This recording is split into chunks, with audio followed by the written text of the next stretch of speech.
Hello, Virgo. Welcome to your weekly reading for February 16th to the 22nd. This is for Virgo, Sun, Moon, and Rising. We're going to jump right in, Virgo. This is going to be a week. We're here. We're here, okay? You know it. You know it. The single most important reality shifting, game changing, paradigm shifting week of the year because of this is it. And some would say this is the most important event of the decade. I mean, it is the Great Reset, and you're already feeling it already.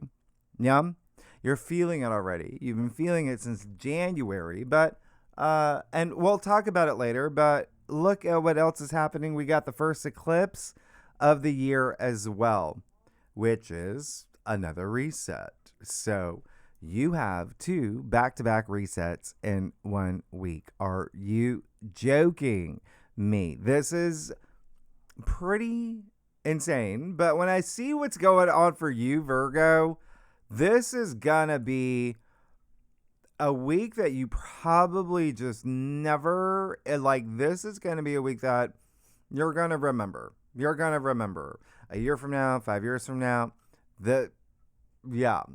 We'll talk about it. But also, when I say reset, I want you to think of them more as seeds being planted. Yeah. With both of them, with the conjunction, with the eclipse, new beginnings right there. Consider this week like a call to action. Okay. Where you're going to see several areas of your life change throughout this year. And when I say seeds, they're going to grow through the year. You're going to thrive and you're going to prosper as you move forward into the 21st century. And therein lies the point. This is all about moving forward. You can't moonwalk. You got a time machine? No, right? These aspects are saying you have no choice but to go forward. This is the point of no return. It's the Great Reset, the Great Awakening, the Great Collapse, the Great Shift, your brand new era. We're here, the brand new world. And to be fair, this is what you wanted. The new timeline. Ascension. The universe is conscious and it bringeth. And on Monday, you've got one of the best days for you this month. Your ruler on February 16th, Mercury, in Pisces, will be trining Jupiter in Cancer, sponsored by Jupiter in Cancer, because Jupiter is in the stronger position here. Not only does Jupiter rule Pisces, he's exalted in Cancer, and he's at his degree of exaltation, which is 15 degrees, meaning he's at his highest frequency. And you're going to bask in all his glory. This is truly auspicious for expansion, for fortune, good fortune, luck. It's the epitome of literal manifesting, by the way. When you've got Mercury in Pisces, trine Jupiter in Cancer, it's just so spiritual. And it's Mercury, your ruler, and Mercury, the messenger, the mind, all of that. You might, definitely like good news, messages, even signs, right? With Mercury in Pisces, you're going to be getting signs or signals or just DMs, whatever it is.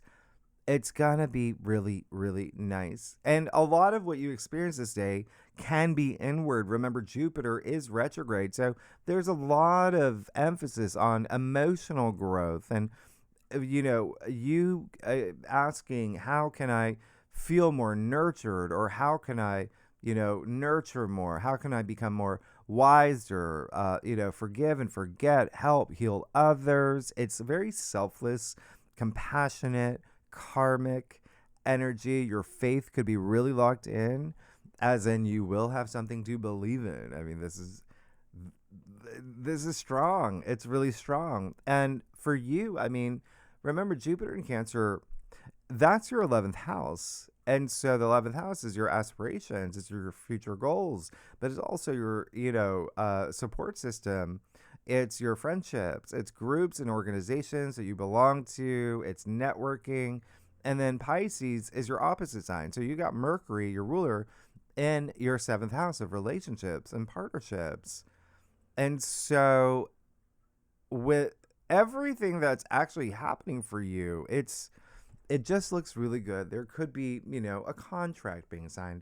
There could be an agreement that you make here. It could be a verbal agreement. It could be literally you signing something, something that you really wanted, something that is going to, determine your future moving forward. There's definitely going to be some emphasis here with home and family as well.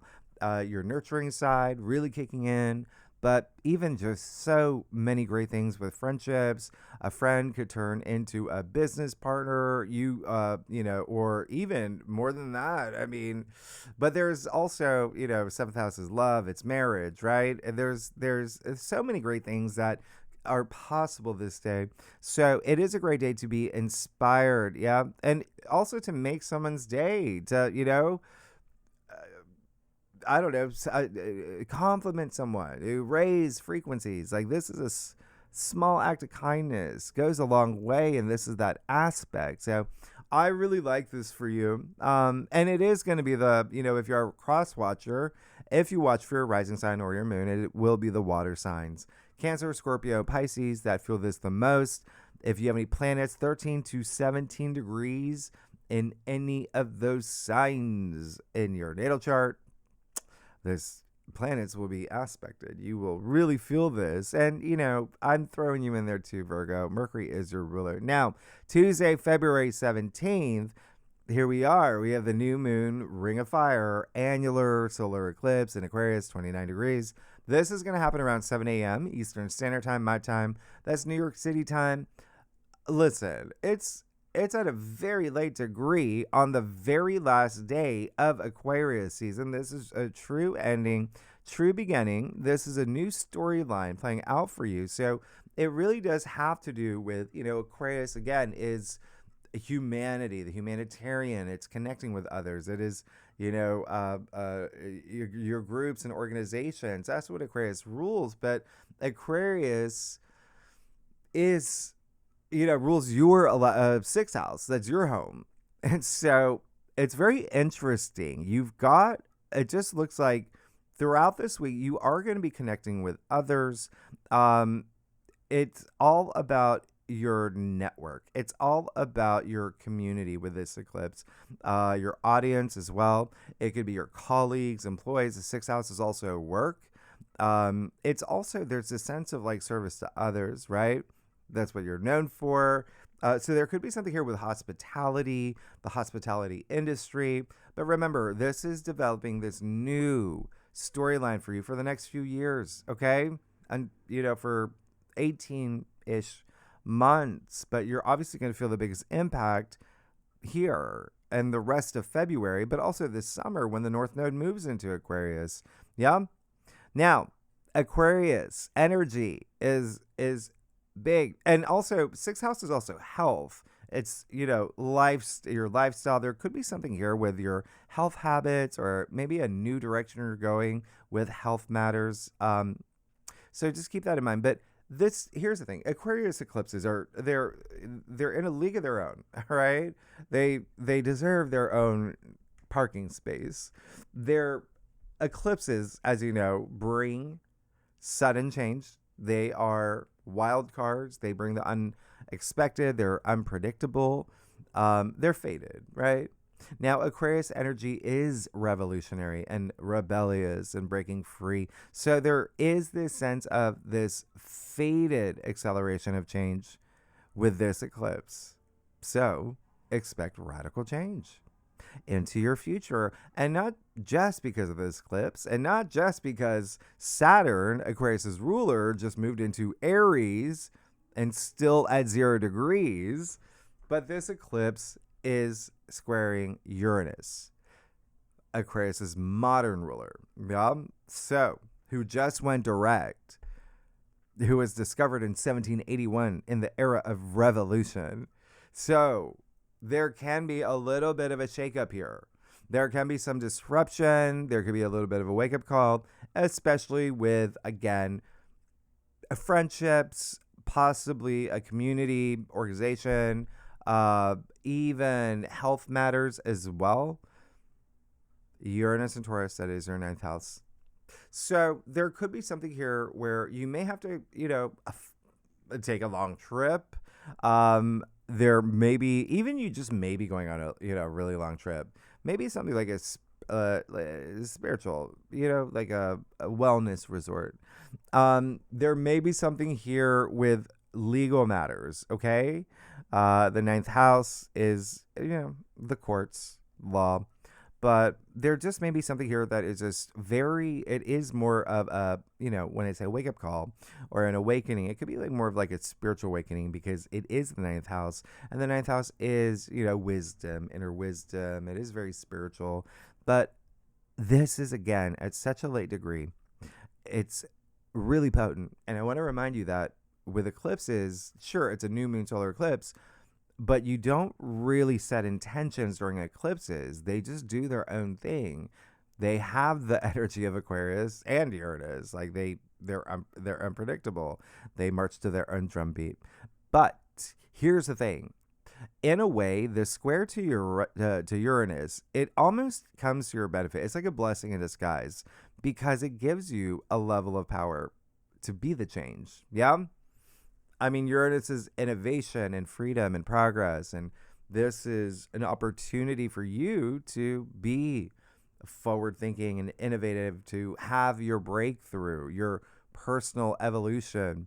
It can be accelerated. So I do want you to think of this as an upgrade, this eclipse. It is, the square to Uranus is strong. So there really can be some sort of disruption. There could be some sort of, just something that comes out of the blue, something that is just, you never saw coming. But again, you can use this. Remember, Uranus wants you to use him, and it is in your ninth house. So it does feel like something that's more spiritually motivating. All right. Now, and education, there could be something here with education as well. All right. The other thing is that, this eclipse, and any eclipse, yeah, they carve the timeline that you're meant to be on, okay? And so remember, they even if they are, unpredictable, and this one with the square to Uranus, it just amplifies that energy of this eclipse where it's like with eclipses, you just don't know. But when it's squaring Uranus, you really don't know. Right? And so just bear that in mind.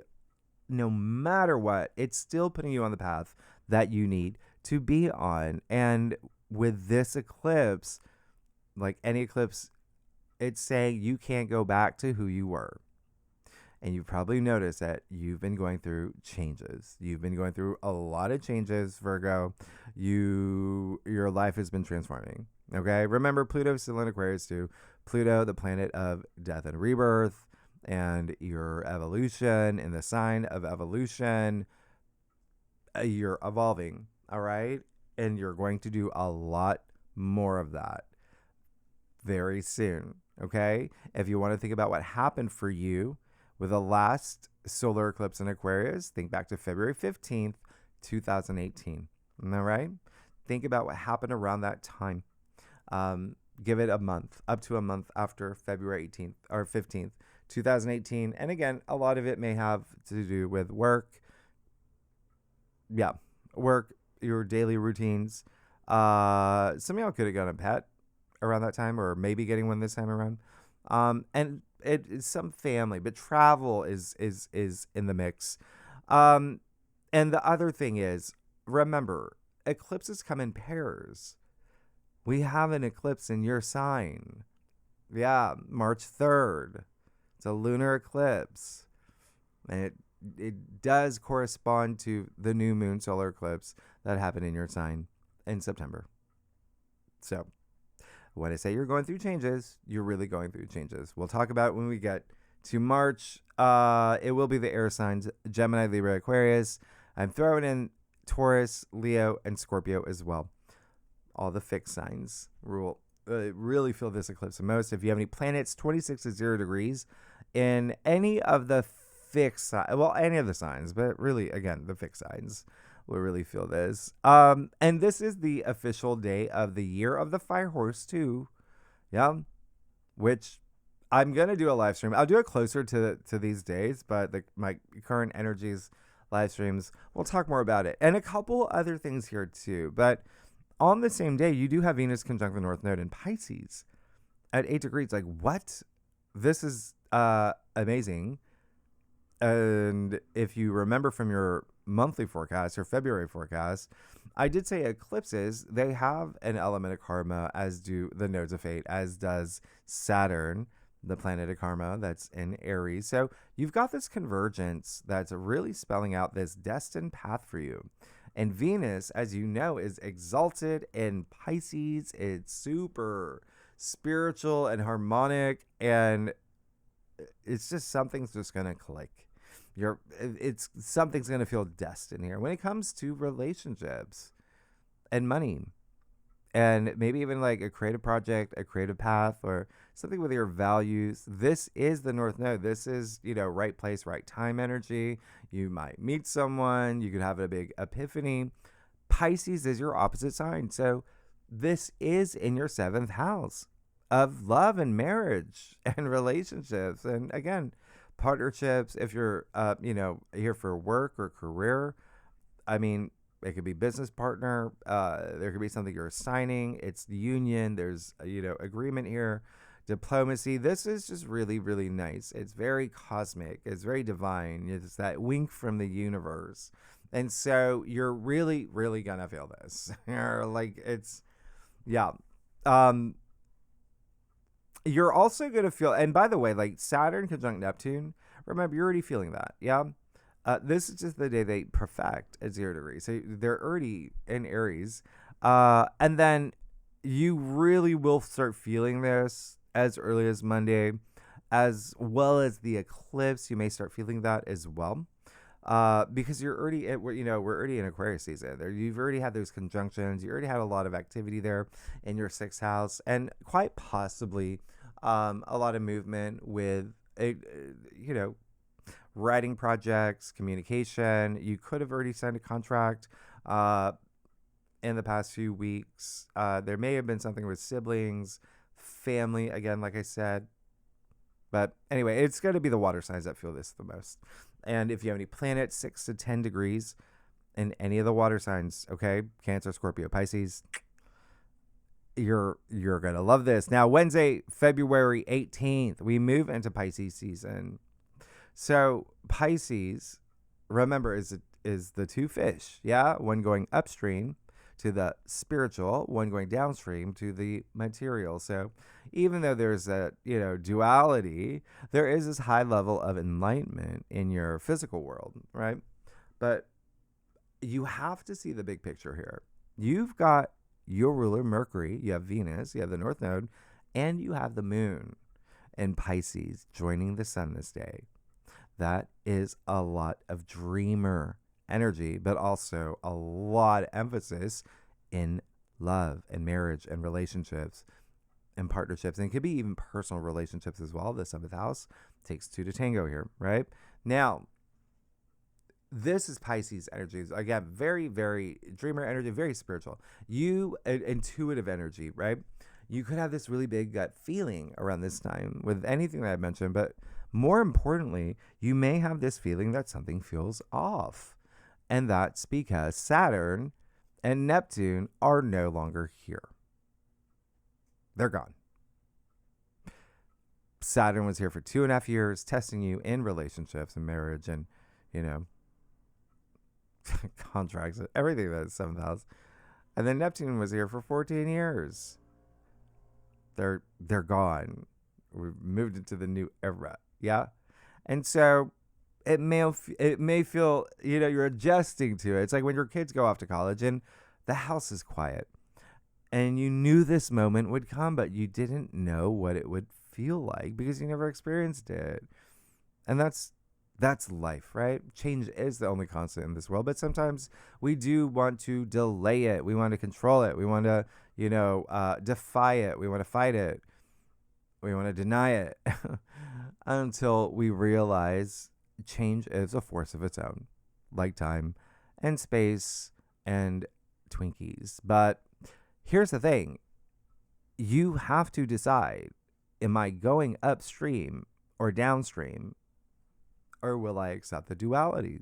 And that's why this day, when you've got all that energy in Pisces, all those planets in Pisces, it is so important. This is going to be a big day. All right. You don't sit around waiting for your kids to come back. They're gone. They've gone to college, right? You start the next stage in your life inspired with your dreams, okay? Especially with the Pisces moon. That carries undercurrents of, really strong emotions and intuition, that sixth sense. And, what's happening here on this day, yeah, we're moving into Pisces season, but this day is you're flanked by two resets. You are going to feel the force of your brand new era. And it really will have to do with, again, anything that has to do with that seventh house, partnerships and marriage and commitments. And Pisces, being the last zodiac sign, represents endings. But also, we just moved into, the age of Aquarius, but moving into the age of, ascension, all of that. So for the next 4 weeks, you might just start envisioning and planning your quest as part of this brand new era that has to do with commitments and relationships. Okay. And again, Pisces energy is just, it's boundless. It's inspiring. It's very artistic. It's creative. There could be like creative energy, like creative partner. It's empathetic. It's forgiving. And so you might just feel compelled in directions that feel right to you. Okay. Maybe even groups you feel mystically connected to, or you might find yourself awakening to your true calling, or finding ways to heal through your work or your art, or you're definitely going to be seeking like greater emotional connections. Yeah, but you will be making changes. Okay. And you actually might feel a little bit of fire in your belly, because the moon will then later move into Aries. So we have a triple conjunction with Saturn, Neptune, and the moon. And remember, those two planets are already conjunct. And there's your red carpet into Thursday, February 20th. Saturn conjunct Neptune, 0 degrees perfected, all right, in Aries. So, so I first, I want you to think about what happened for you last summer. I want you to focus more on July and August. Yeah. Saturn and Neptune, they were conjunct, and they were very, very close to perfection. All right. They were like 13 minutes apart. And so you've already experienced this. So I want you to think about what were the new dreams and aspirations that felt real to you around that time.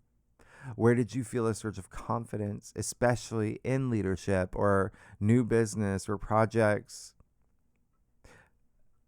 Aries rules your 8th house. Okay. And so for a lot of y'all, this is relationships, deepening them, right? Deepening relationships, deepening your bonds. 8th house is intimacy. And so love, marriage, but any type of relationship. It could be business partners as well. 8th house is also wealth building. And so it's shared resources. So it's inheritance, it's investments, it's, royalties and commissions and, taxes, loans, all of that, right? Joint bank accounts, all that. That's all in the 8th house. The 8th house is transformation. It's your transformation through these experiences. 8th house is death and rebirth.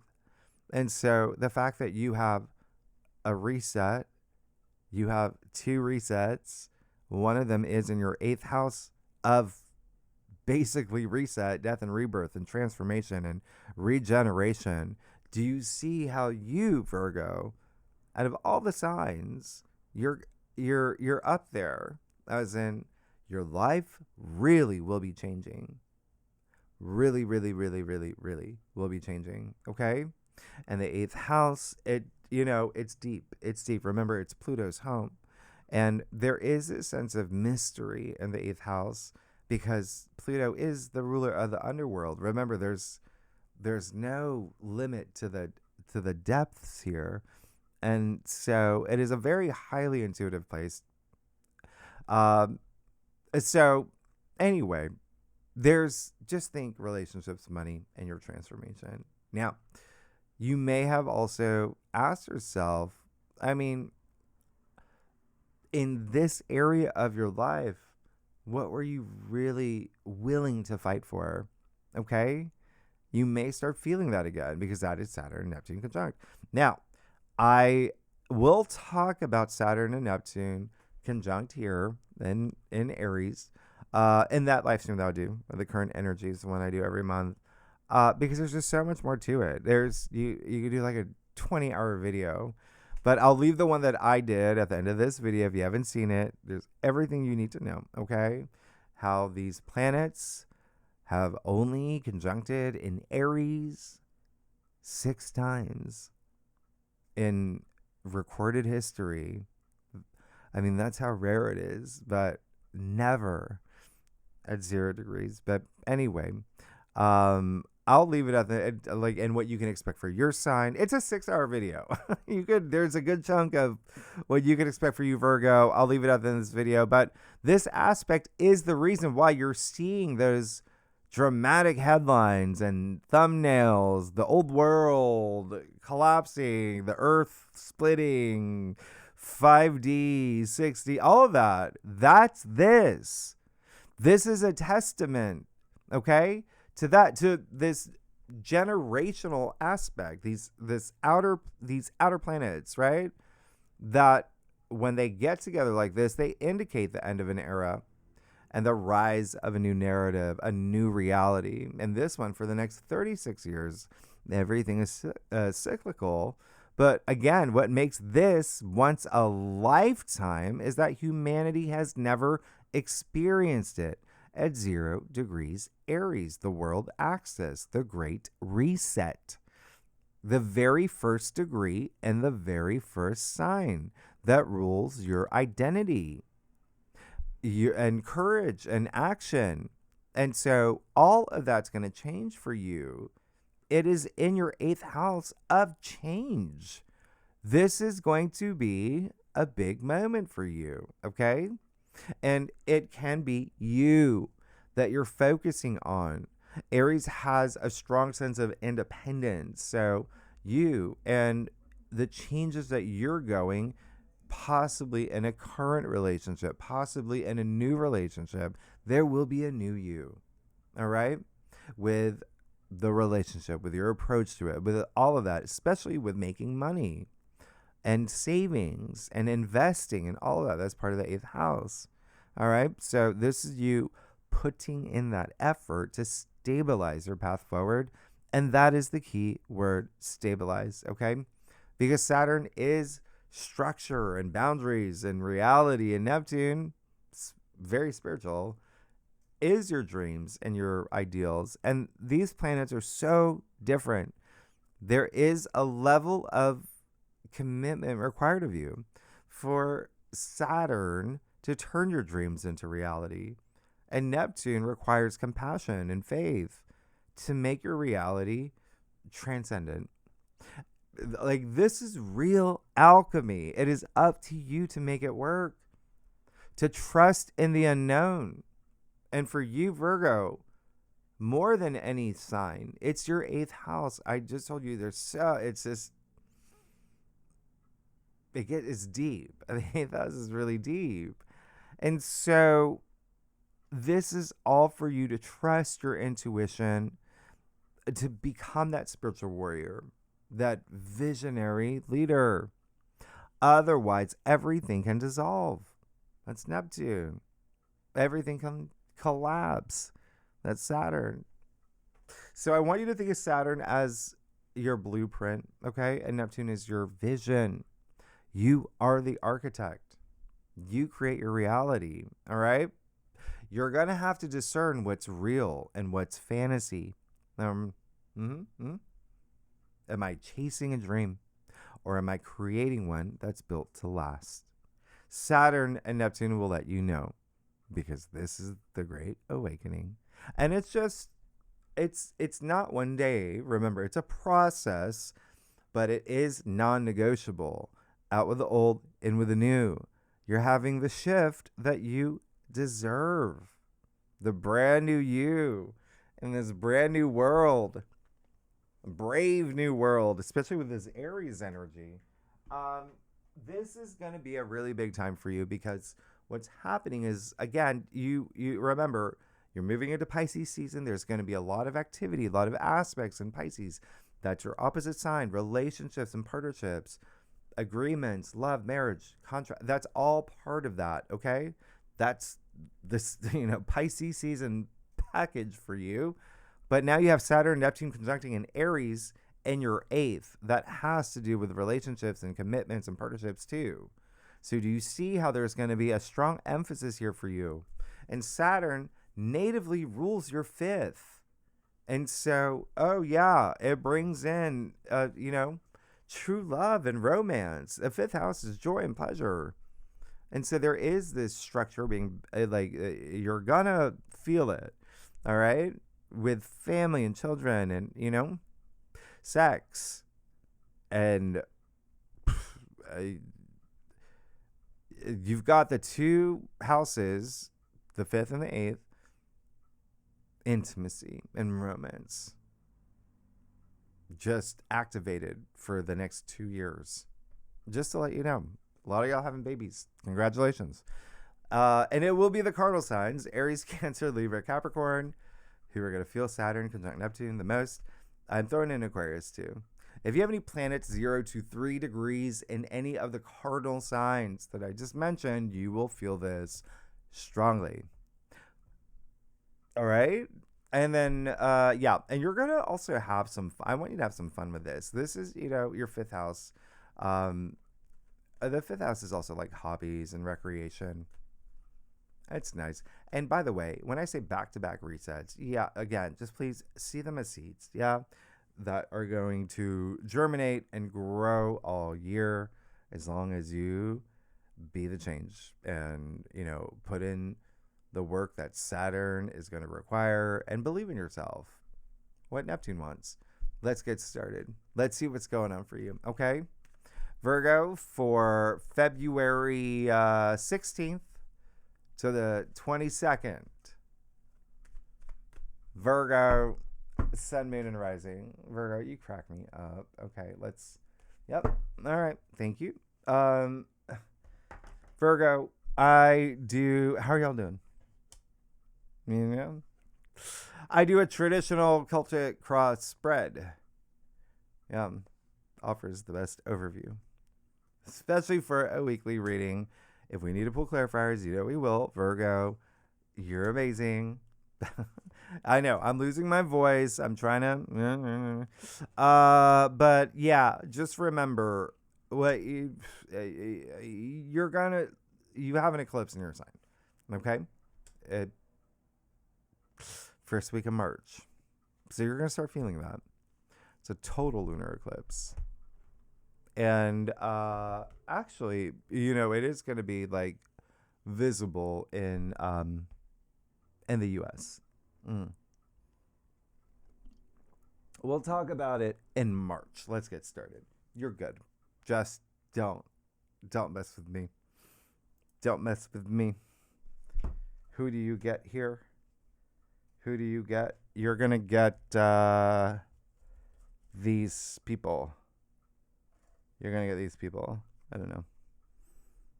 I think that's the Golden Girls. Golden Girls? Is it? I don't know. I'm part of a sticker club. I like it. Anyway, you're really, really good. Wow.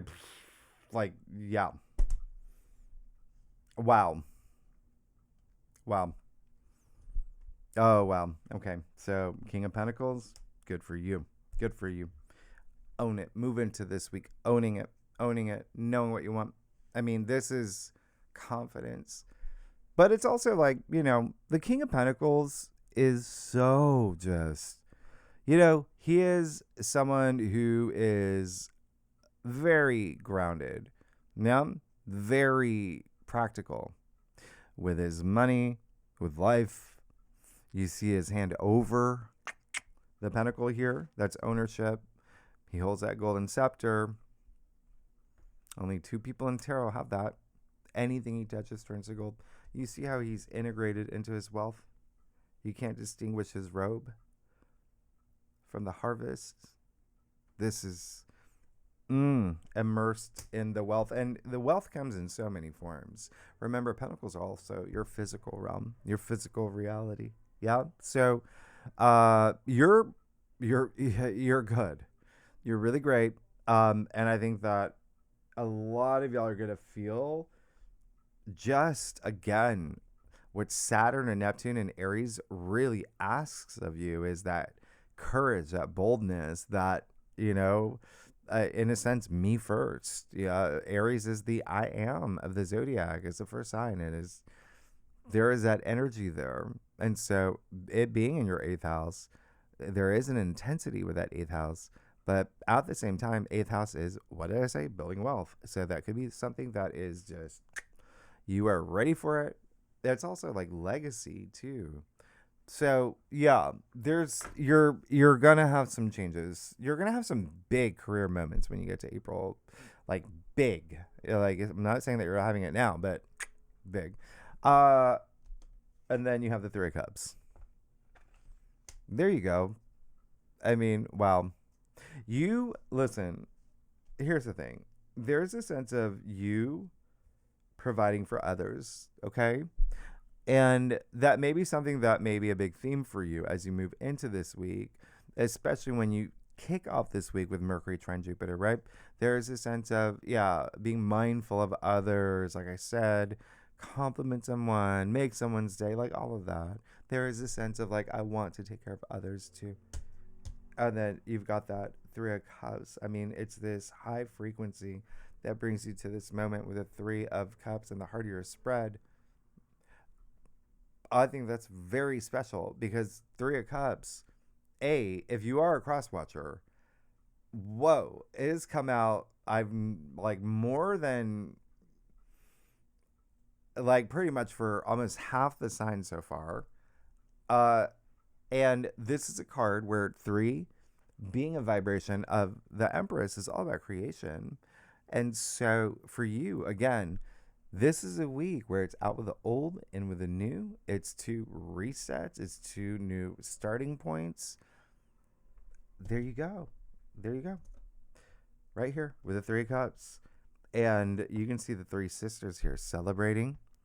And they're so close and they're so bonding in this moment. Like, you can't even distinguish whose arm is whose. And they're celebrating the end of the harvest. What a successful harvest. Something's come to an end, but at the same time, something's beginning. So you could also say they're celebrating the beginning of a new harvest.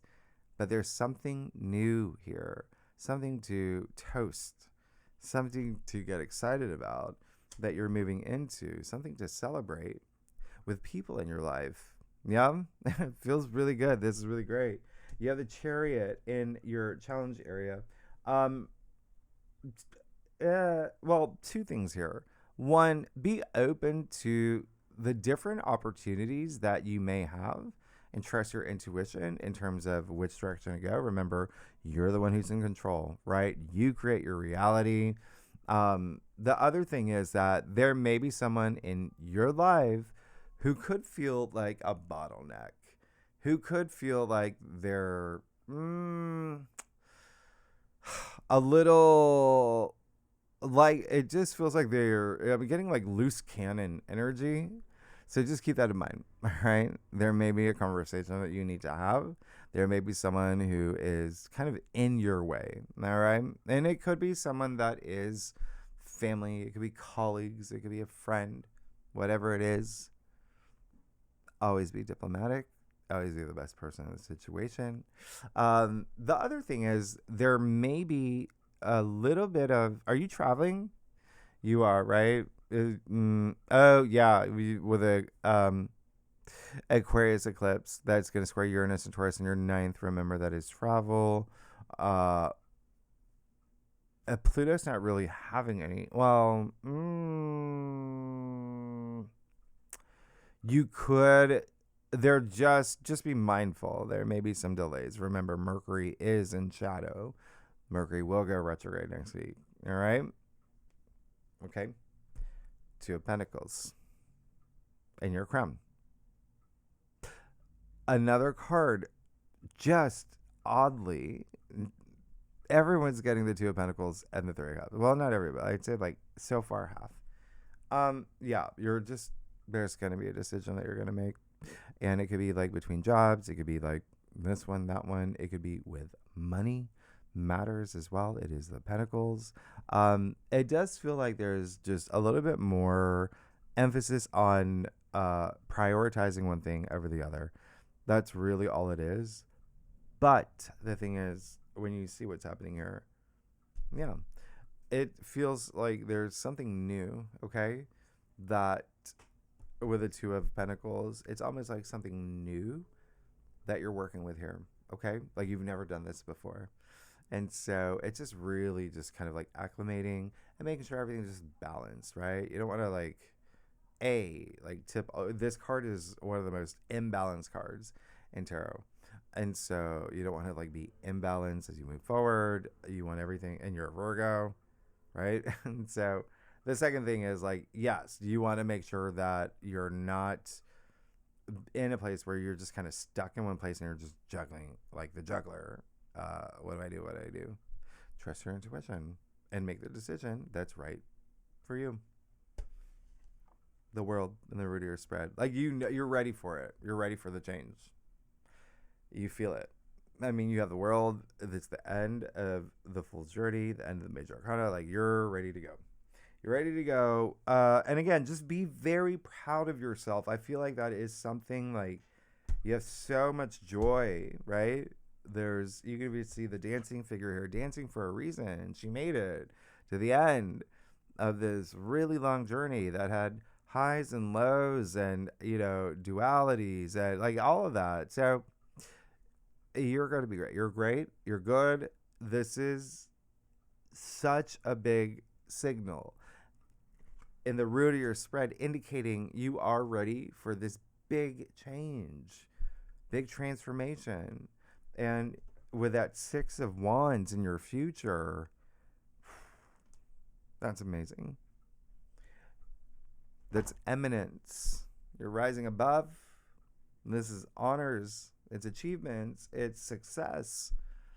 It's you being recognized. And this is a procession. That horse is still going. It's not, like just sitting there. And so it's indicating a lot to come. There's more to come as you move into your new era. So I'm very excited for you. This looks really, you're really good here. All right, let's see what's going on with your stuff. Virgo, if you like this reading, it'd be great if you like and subscribe, all of that fun stuff. Hype. But leave comments. Tell me what's going on. You have a lot happening. And remember, even the South Node being in your sign still, you've just been going through so many changes. You've been going through, and personal, like personal growth, spiritual growth. A lot of you just letting things go. Yeah. There's this karmic release. All right, let's just shut the front porch, the back porch, all the windows. Oh my gosh. Listen, I really want to say like 5 curse words. Maybe I'll do one. No. You're good. What the heck is happening here? Page of Cups. Just do it. Just do it. Okay? Virgo, listen. I'm a Virgo moon. I'm a 29-degree Virgo moon. I'm more Virgo than you. I'm joking.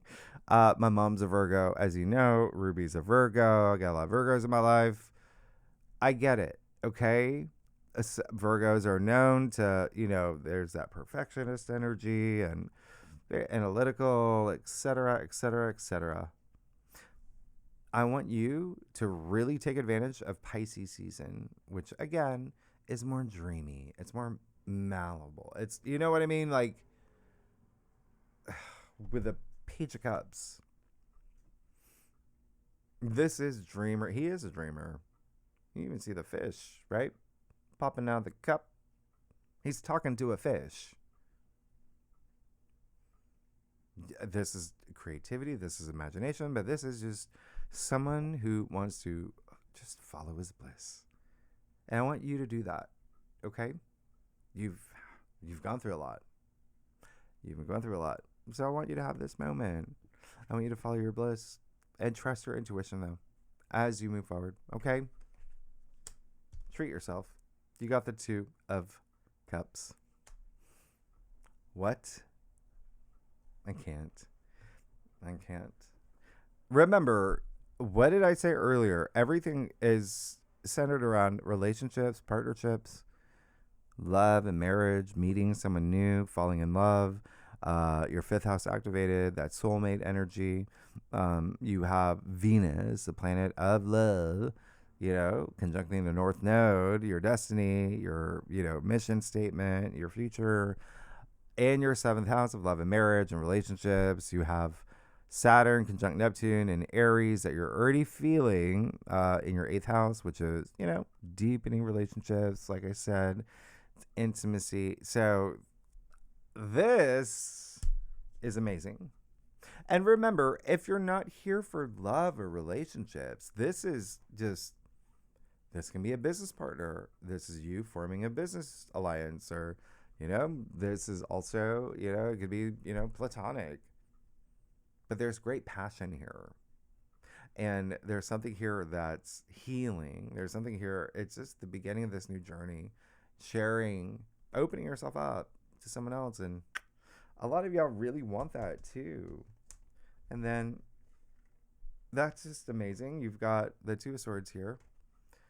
So, yeah, I love this because where it is in your staff, it's just saying, like, I don't want to, hold things in anymore. I do want to face my realities. If there's anything that I would encourage you not to do is doubt yourself. Yeah? Because you could not go after something by doubting yourself. Okay? And then also with the Two of Swords is, remember, with Saturn conjunct Neptune, Saturn being reality, it's like just effacing all your truths and your realities. And again, it does feel like there is just, it's more about you not wanting to be in a place where you just don't trust yourself. So a lot of intuitive energy. Yeah, trust your intuition. And then there you go. Justice in your final outcome. You've gone through a really long karmic journey. Remember, it's been officially, what is it, February? Like a year that you've had the South Node in your sign. Yeah? At 8 degrees now. It started off at 29. Remember, the nodes go backwards. But so you've gone through a really long journey. You're 3/4 there. I mean, so you've been cashing in a lot of karmic points. And then you have Justice attributed to Libra, which is partnerships and relationships and love and marriage, etc. A lot of y'all are getting married. Congratulations. I mean, there's your bridesmaids, but that's really great. Look at what's happening here. Or again, forming some sort of union. Like I said, there could be something with contracts and agreements as well. Legal matters. There you go. With justice and your final outcome. But it's also just you. It's like just justice being served. It's you being like all the truths set free. Truth sets you free. Justice and your final outcome. It's all that wisdom.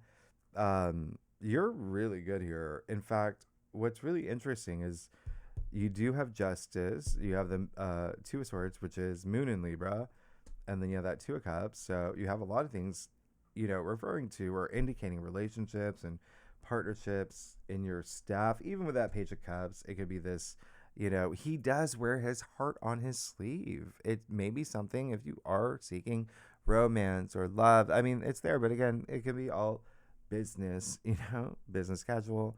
Why did this Gosh, I lost you. I don't know. My screen just went dark.